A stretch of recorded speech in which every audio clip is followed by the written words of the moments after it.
नमस्कार दोस्तों।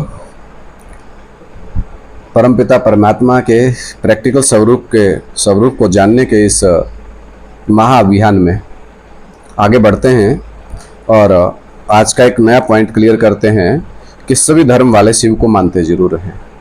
पहली बात तो हमें शिव नहीं कहना चाहिए, अकेला शिव बाबा बोलना चाहिए। जिस प्रकार से अगर मैं आपको बोलूं तो चैतन्य आत्मा कहूँगा।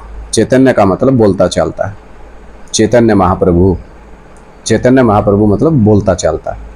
आज का जो पॉइंट रहेगा वो ये है कि सभी धर्म वाले शिव को मानते जरूर हैं, लेकिन इस बात का थोड़ा स्पष्टीकरण कर रहे हैं। सभी धर्म वाले शिव बाबा को मानते जरूर हैं।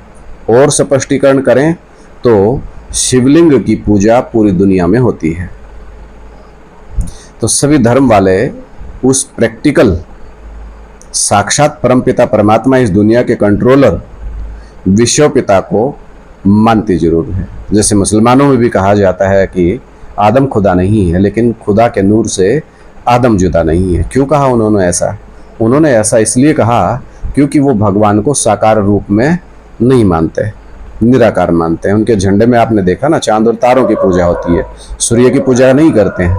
ज्ञान सूर्य शिव को नहीं जानते हैं, सूर्य के प्रैक्टिकल रूप को नहीं जानते हैं। लेकिन हम सब जितने भी सनातन धर्म को अगर थोड़ा सा भी मानते हो तो उन सबको पता है कि भाई हम सूर्य पुत्र हैं, सनातन धर्म के हैं। सनातन माना सबसे पुराना।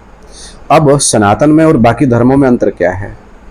सभी धर्म सनातन को छोड़ करके निराकारवादी हैं, निराकार को मानते हैं कि वो एक ज्योति है।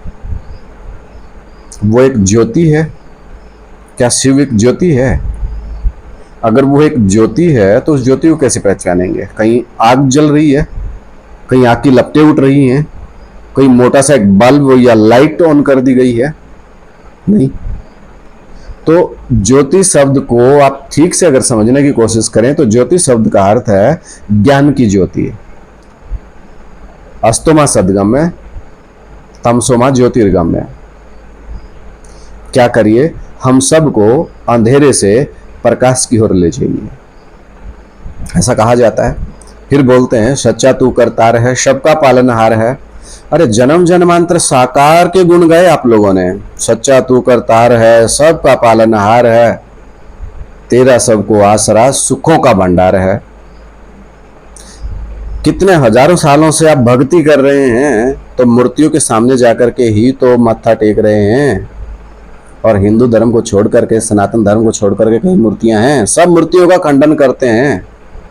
तो आप भी मूर्ति का खंडन करते हैं तो समझ लो, जो चैतन्य मूर्तियां जो तैयार होने जा रही हैं, अगर हम उनका खंडन करेंगे तो हम स्वदेशी या विदेशी? सब धर्म वाले शिव बाबा को, शिवलिंग को मानते हैं। पूरी दुनिया में शिवलिंग की पूजा होती है, लेकिन हम मुट्ठी भर बचे 5 पांडव ही परमपिता परमात्मा कहते हैं कि वो इस बात की सत्यता को जान पाते हैं। पहले कितने? 8, फिर उसके बाद 108 महाराजाएं और 108 चक्रवर्ती सम्राट, 108 राजाएं होती हैं। तो साथियों, वो परमपिता परमात्मा जाने। परमपिता परमात्मा का एक ही सबको कहना है कि सबके भले में ही अपना भला है। जितना दूसरों को समझा पावे, जितना आप लोग समझ पावे, प्रयत्न यही है कि सब मिलजुल करके सब एक बाप की संतान हैं, सत्यता को समझें। जो जितना समझने में लेट होगा, मुट्ठी में है तकदीर, तुम्हारे बाबा ने बोला। तो आज का मुख्य सार की बात एक ही थी कि साकार प्रेमी बनो। परमपिता परमात्मा ने भी आकर के कहा है क्या? साकार में निराकार को याद करो। यानी कि शरीर को देखते रहेंगे तो बुद्धि शरीर में जाएगी, तो बिंदी को याद करो। सौ धर्मे निधनम सरे पर धर्मो भयावह। उसी बात पर फिर वापिस आ जाओ। अगर आप फिर क्वेश्चन करेंगे कि शिव को याद करो, शिव को तो मन है ही नहीं, अमन है। जिस शिव की आप बात करते हैं, 32 गुणों के चित्र दिखाते हैं, 32 गुण शिव की बिंदी लगा करके 32 गुण दिखाए जाते हैं। शिव के अंदर ना गुण है ना अवगुण है। ये एक ऐसी स्टेज है जब निराकारी, निर्विकारी, निरअहंकारी स्टेज आ जाती है। तो कोशिश बाप बच्चों को ऐसा ही बनाना चाहते हैं। पहले खुद बनेंगे या बने बनाए आवेंगे। करण करावण हार का पार्ट है। शिव बाबा है कराने वाला, शिव बाबा करने वाला भी है, कर भी रहा है और करवा भी रहा है। तो इस बात को फिर दोबारा से एक बार समझें छोटी छोटी वीडियोस के द्वारा, ताकि आप सोच पाएं, बोर ना हो सुनते समय। आज का मुख्य पॉइंट का सार क्लियर कर लें कि सब धर्म वाले पूरी दुनिया में शिवलिंग की पूजा होती जरूर है। शिवलिंग पूरी दुनिया में कहीं ना कहीं खुदाई में पाए जाते हैं। वो शिवलिंग का पारिकधारी व्यक्तित्व इस दुनिया में हम सब की आंखों के सामने है, हम सब जानते भी हैं।